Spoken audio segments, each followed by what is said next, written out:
جس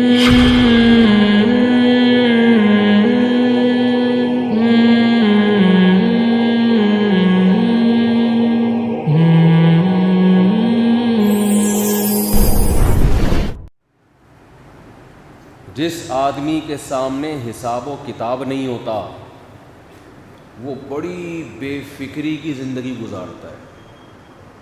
جیسے آج دیکھ لیں آپ, اٹھنے کا کوئی ٹائم نہیں, سونے کا کوئی ٹائم نہیں, کھانے کا پینے کا, اپنی ایک حیوانوں جیسی زندگی, بس خواہشات پوری کرنی ہے. اور انسانوں کے حقوق بھی اتنے جتنے آپ کی خواہشات سے متعلق ہو. جن حقوق سے خواہشات پہ زد پڑتی ہے ان حقوق کے بھی یہ قائل بولو نہیں. عورت کا حق ہے اسے بیوی بنایا جائے, یہ گرل فرینڈ بنانے کے قائل ہیں, حالانکہ بیوی بنانے میں اس کو حق بولو زیادہ مل رہا ہے, لیکن اس سے عیاشی میں کمی آ رہی ہے. عورت کا اس حق کے یہ قائل نہیں ہوں گے. ویمن رائٹس کرتے رہیں گے عورتوں کے حقوق, مگر وہ حقوق جس میں مرد کو قربانی دینی پڑے وہ والے حقوق نہیں ہیں. یہ نہیں مانتے گورے کیا لبرل لوگ بھی نہیں مانتے. انسانیت کے حقوق کی صبح و شام باتیں کریں گے مگر باپ اور ماں کو حق دینے کے لیے تیار بولو نہیں, کیونکہ اس سے آپ کی عیاشیوں پہ زد پڑتی ہے. لہذا بوڑھے باپ اور بوڑھی ماں کے حقوق کا کوئی چیپٹر ہی نہیں ہے ان کے ہاں. کسی سے پوچھیں نا, اس لبرل آدمی سے, کسی جو دنیا پرست آدمی ہو, پوچھیں ذرا باپ کے حقوق کیا ہیں, اس کو نہیں پتا ہوں گے. ماں کے کیا حقوق ہیں نہیں پتا ہوں گے. کیوں؟ اس سے آپ کی عیاشیوں پہ زد پڑتی ہے. اولاد کے اتنے حقوق کے قائل ہیں جس سے آپ کی عیاشیاں خراب نہ ہو. بس اس سے زیادہ آپ جاؤ گے جہاں آپ کی ذمہ داریاں بڑھ رہی ہوں, ان حقوق کے یہ قائل بولو نہیں. اور عجیب بات آپ کو بتاؤں کہ انسانوں میں بھی ان انسانوں کے حقوق کے قائل ہیں جو اپنے حق میں آواز اٹھا سکتا ہے. وہ انسان جو کسی عدالت میں نہیں جا سکتا اس کا کوئی حق نہیں ہے. اسلام نے ماں کو جب حمل ٹھہر جائے اس حمل کی حفاظت والدین کے ذمے لازم قرار دی ہے. اس حمل کو گرانے کی اجازت بولو نہیں دی. لبرل لوگوں کے ہاں اس حمل کو گرا دو کوئی گناہ نہیں ہے, کوئی گناہ نہیں ہے. سے 14-15 سال پہلے ہمارے ایک دوست تھے, انہوں نے مجھے انٹرنیٹ پہ سرچ کر کے بتایا کہ یورپ میں ایک قانون بن رہا ہے کہ اگر کسی لڑکی کو پریگننسی ہو جاتی ہے تو وہ پریگننسی گرا نہیں سکتی. یورپ ایسے قوانین اس لیے بناتا ہے کہ ان کے ہاں گروتھ ریشو بہت گر رہا ہے. میں نے خود پھر BBC میں یہ خبر پڑھی اور میں نے اس کا حوالہ بھی نوٹ کیا. میری جو کتاب ہے اس کے اندر وہ لنک بھی ہوگا. وہ خبر یہ تھی کہ اگر کسی لڑکی کے ساتھ جبری زنا ہوتا ہے, جبری, اور اس کو حمل ٹھہر جاتا ہے تو زنا تو غلط ہوا, جبری ہوا ہے نا ان کی رائے میں. ہمارے ہاں تو جبری ہو یا رضا کے ساتھ ہو دونوں کیا ہیں غلط ہیں, ان کے ہاں جبرن غلط ہے. تو اگر پریگننسی ہو گئی تو جبری زنا کے نتیجے میں بھی اگر لڑکی کو پریگننسی ہوگی تو اسے حمل گرانے کی اجازت بولو نہیں ہو. ان کا مقصد اس حمل کے حقوق نہیں ہے, ان کا مقصد اپنی ریاست کو بچانا ہے کہ گروتھ ریشو کیا ہو رہا ہے, گر رہا ہے. تو چلو جس طرح سے بھی پیدا ہوں, حلال ہو حرام ہو ناجائز ہو جبرن ہوں تو صحیح. تو ہمیں الٹی پٹیاں پڑھائی ہوئی ہیں ان لوگوں نے کہ 2 بچے 2 ہی اچھے ہیں. ان کے یہاں نہیں ہے یہ بچے 2 ہی اچھے ہیں. ان کے آئیں کہ ہوں گے تو اچھے ہوں گے نا 2 ہوں گے تو یہ تو نسل ہی ختم ہو جائے گی. اچھے برے کی بحث تو جب ہوتی ہے جب آبادی تو ہو. ابھی میرا سفر ہوا بلوچستان کا, ایک تو کراچی ہے واقعی. میری طبیعت چند دن پہلے بہت زیادہ خراب ہو گئی تھی تو مجھے خیال ہوا کہ آب و ہوا تبدیل ہونی چاہیے, اس کے بغیر یہ سیٹ نہیں ہو رہا معاملہ. آپ کو بھیا کھانسی وانسی بہت ہو رہی تھی, گلا صحیح نہیں ہو رہا تھا, تو میں نے کہا تھوڑی ہوا چینج کرتے ہیں, 2 دن کے لیے چلتے ہیں. زیارت ہائٹ پر ہے نا کافی. ہم جب زیارت گئے ہیں, بس یہ 1 منٹ کی بات ہے, کراچی کے ہم نے بھنگی خانہ کہا نا, تو تھوڑا سا فضیلت بھی سن لیں کراچی. بھنگی خانہ تو لوگوں نے بنایا ہوا ہے اس کو. تو جب میں گیا ہوں تو وہاں اتنی خشکی, اور ہائٹ 7,500 فٹ کی تقریباً بلندی پر ہے, تو آکسیجن کا لیول بھی نہیں ہے وہاں, سر بھاری ہونے لگتا ہے لوگوں کا جا کے. اس کے بعد جب میں کراچی واپس پہنچا ہوں نا, پھر میں بائی ایئر آیا وہاں سے کوئٹہ سے, تو جیسے ہی ایئرپورٹ سے باہر نکلے ایسی باہر جیسی ہوائیں, یہ ہوائیں آپ کو اس وقت پورے ملک میں نہیں ملیں گی. اتنا پیارا موسم کراچی کا یار. ہم نے کہا ہم خام میں کراچی چھوڑ کے ادھر ادھر بھاگ رہے ہیں یار. بھنگی خانہ ہو کے بھی اللہ کا شکر ہے. وہ یہ بھنگی خانے کا لفظ اتنا پھیل گیا ہے بھی, ایک امریکہ سے ایک مولانا صاحب آئے, مجھے کہنے لگے وہ جنگی خانہ, ان کو وہ لفظ نہیں سمجھ میں آ رہا تھا. کہہ رہے ہیں وہ آپ نے کہا ہے کراچی جنگی خانہ. میں نے کہا جنگی نہیں بھنگی خانہ بولا تھا, اور ہے نہیں, لوگوں نے بنا دیا ہے. تو وہ اتنی بہترین ہوائیں. ابھی 1 مہینہ کے لیے لاہور سے ہمارے کوئی ریلیٹیو آئے ہوئے تھے, 1 مہینہ رہ کر گئے کراچی. کہنے لگے یار تم لوگ تو جنت میں رہ رہے ہو. 1 مہینے انہوں نے گرمی 1 دن بھی نہیں دیکھی, اور واقعی 1-1.5 مہینے سے کیسی بہترین ہوائیں چل رہی ہیں. گرمی پڑتی ہے چند دن, اور وہ بھی پھر اگلے دن بعض دفعہ موسم چینج ہو جاتا ہے. جیسے 1 دن شدید گرمی پڑی, 2 دن کے بعد ہوائیں چلنا شروع. جیسے ہی میں ایئرپورٹ پہ سے باہر نکلا ہوں نا, میں نے کہا اللہ ایسا مزیدار زبردست, کیا بہاریں آئے یار. اور آج 2-3 دن سے بارش ہو گئی تو اور ہٹو بچو ہو گئے. بارش کے بعد تو مچھر کا پروگرام چلے گا وہ.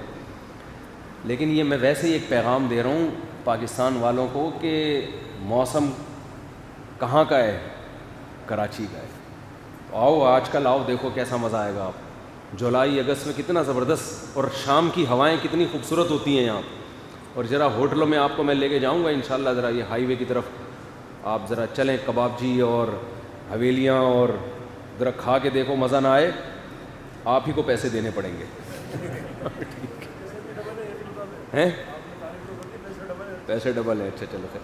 تو خیر اچھا واپس آ کے صحت بھی ٹھیک ہونا شروع ہو گئی اللہ مجھے. وہاں تھے خشکی اتنی, وہ زیارت کے لوگوں نے بتایا بارشیں نہیں ہوئی. اتنا خراب موسم ہوتا نہیں ہے لیکن بارشیں نہ ہونی, وہ خشکی سے اور دماغ خراب ہو گیا. خیر آکسیجن لیول یہاں پورا ہے, ہائٹ پہ نہیں ہے نا زیادہ. تو خیر بات یہ چل رہی تھی, کیا بات چل رہی تھی, تو سارا بیان ہی دائیں بائیں جا رہا ہے.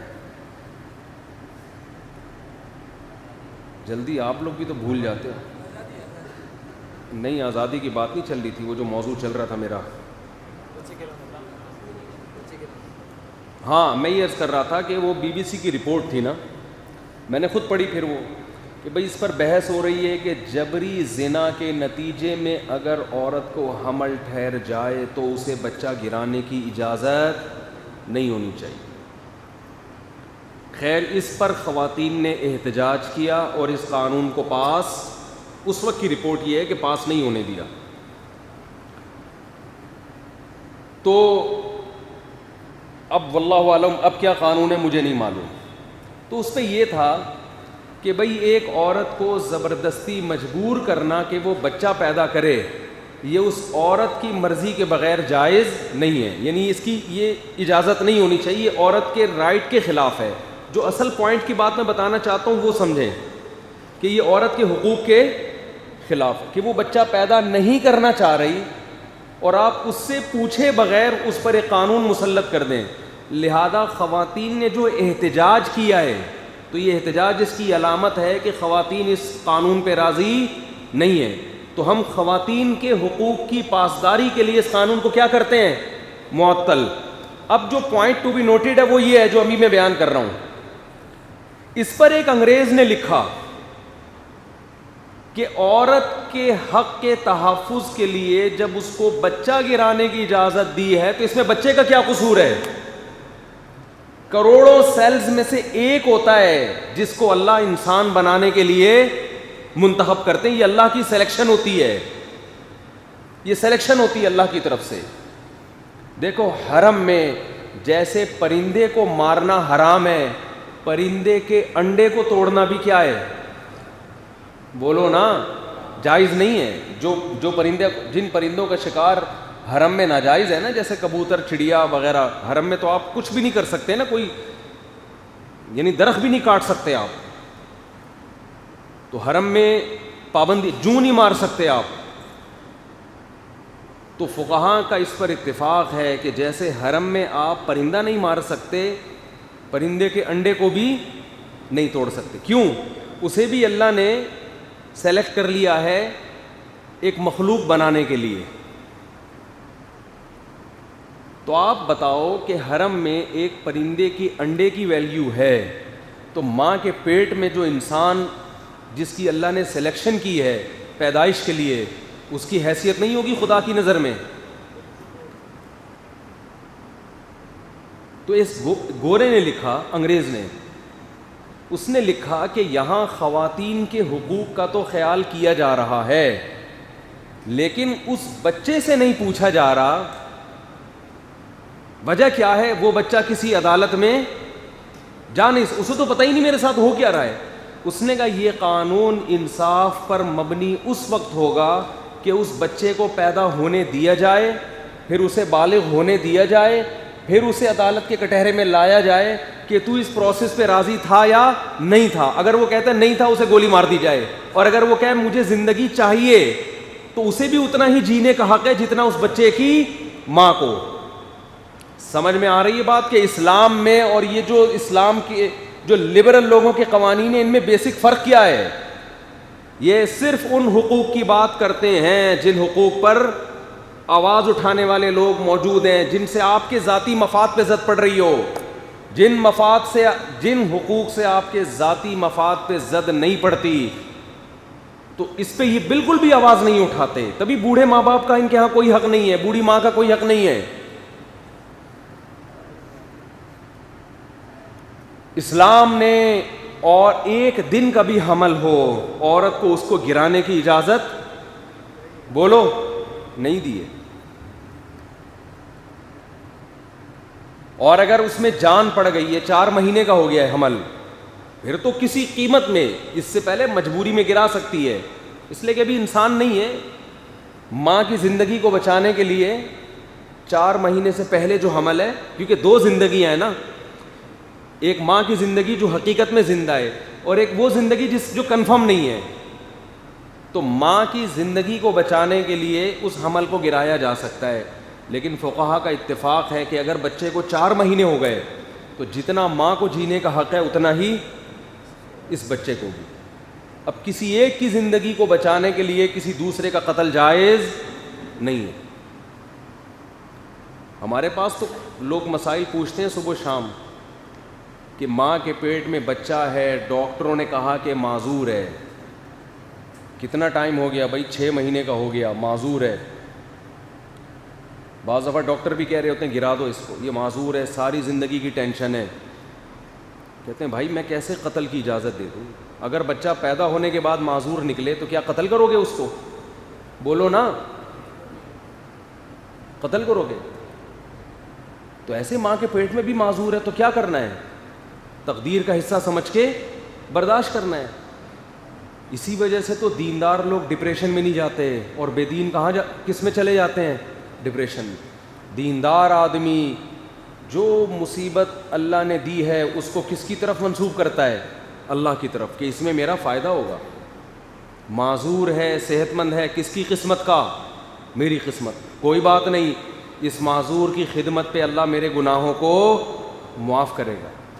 ہم نے تو اپنے بچپن میں دیکھا ہے, بچہ معذور پیدا ہوا, 10 سال باپ اس کو ویل چیئر پہ لے کے گھومتا رہے, ایک دن بھی پیشانی پہ لکیریں نہیں آئیں. بچہ جب بڑا ہو گیا نا تو اس کو ویل چیئر پہ 10 سال ویل چیئر پہ گھمایا. کیوں؟ اللہ پہ اعتماد ہے, اللہ پہ توکل ہے. بھائی میری قسمت کا. میں جب بھی ان صاحب سے ملتا میں کہتا آپ کا بچہ ہاتھ پاؤں ٹیڑھے, آپ اس کو سارا دن بیچارے کو لے کے, باپ تو نہیں چھوڑتا. اسی لیے تو اللہ نے ماں باپ کا بڑا حق رکھا ہے بھائی. جو سب سے زیادہ معذور ہوتا ہے ماں باپ کا چہیتا بھی سب سے وہی ہوتا ہے. تو وہ لے کے گھومتے تھے اس کو. ہم جب پوچھتے کہ انکل آپ تھک نہیں جاتے؟ انہوں نے کہا بیٹا شاید یہی قیامت کے دن ہماری بخشش کا ذریعہ بن جائے. بے دین آدمی ڈپریشن میں جاتا ہے، یہ کیا ہو گیا، میں نے تو بڑے خواب دیکھے ہوئے تھے، میں یوں کروں گا، میں یوں کروں گا، میں ایسے کروں گا، یہ تو ٹینشن پیدا ہو گئی. وہ تو چاہے گا ماں کے پیٹ میں ہی اس کو مار دیا جائے، کیونکہ اسے پتہ ہے کہ ماں کے پیٹ میں ماروں گا تو کوئی پوچھنے والا نہیں ہے. عرب اپنی بیٹیوں کو زندہ دفن یہی سوچ کے کر دیا کرتے تھے کہ ابھی قتل کر دو، اس کا پوچھنے والا کوئی نہیں. پوچھتا تو باپ ہے نا، جب باپ ہی قتل کر رہا ہے تو کون پوچھے گا. اسی پہ قرآن کی آیتیں نازل ہوئیں. وَإِذَا الْمَوْءُودَةُ سُئِلَتْ بِأَيِّ ذَنبٍ قُتِلَتْ. اللہ فرماتے ہیں کہ یونائٹڈ نیشن نہیں پوچھے گی تم سے، تمہارے ملک کا کنٹری نہیں پوچھے گا، اصل عدالت تو اللہ کی ہے. وَإِذَا الْمَوْءُودَةُ سُئِلَتْ بِأَيِّ ذَنبٍ قُتِلَتْ. فرمایا ایک دن ایسا قائم ہونے والا ہے کہ اللہ زندہ دفن کی ہوئی بچی کو عدالت کے کٹہرے میں لائے گا، اور اللہ کہے گا تجھے تو یہ بھی یاد نہیں کہ تجھے مارا کس نے تھا، تو معصوم تھی. عرب کیا کرتے تھے، احادیث میں اور تاریخ کی کتابوں میں ہے کہ جیسے ہی بچے کی ولادت ہونے کا ٹائم آتا تو بچے کی ماں جو دائی ہوتی ہے نا، دائی اس وقت عورت کے قریب کوئی عورت ہوتی ہے نا، دائیاں ہوتی ہیں جو بڑی ایکسپرٹ ہوتی تھیں، تو وہ دائی سے کہتی کہ جیسے ہی پیدا ہو، اگر لڑکا ہے تو بتا دینا. اچھا پہلے سے گڑھا کھود کے رکھتے تھے وہ لوگ زمین کے اندر. میں نے وہ جگہ دیکھی ہے، جو لوگ بھی مکہ جاتے ہیں وہ قبرستان جہاں پر بچیوں کو زندہ دفن کیا جاتا ہے، اللہ کی قدرت یہ ہے کہ اس قبرستان پہ کوئی عمارت تعمیر نہیں ہو پا رہی. حکومت سعودیہ نے بہت کوشش کی وہاں سڑک بنانے کی، انہوں نے تو نشانات سارے ختم کر دیے نا ہر چیز کے. لیکن عجیب اللہ کی قدرت ہے، آپ وہاں جائیں لوگ بتائیں گے آپ کو، یہاں کوششوں کے باوجود بھی نہیں ہو پا رہا کچھ بھی. شاید اس لیے کہ اللہ نے وہ جگہ محفوظ رکھی ہے کہ جب بھی کل کوئی ویمن رائٹس کے نام پہ علماء کا مذاق اڑائے، خواتین کے حقوق کے نام پہ اسلام کا مذاق اڑائے کہ یہ اسلام نے عورت کو یہ کر دیا، عورت کو یہ کر دیا، تو اسے یہ قبرستان دکھاؤ کہ اسلام ہے جس نے بچیوں کے حقوق بیان کیے. اس لیے مسلمان بچی کی پیدائش پہ، اس کی پیشانی پہ کبھی لکیریں بولو نہیں آتی.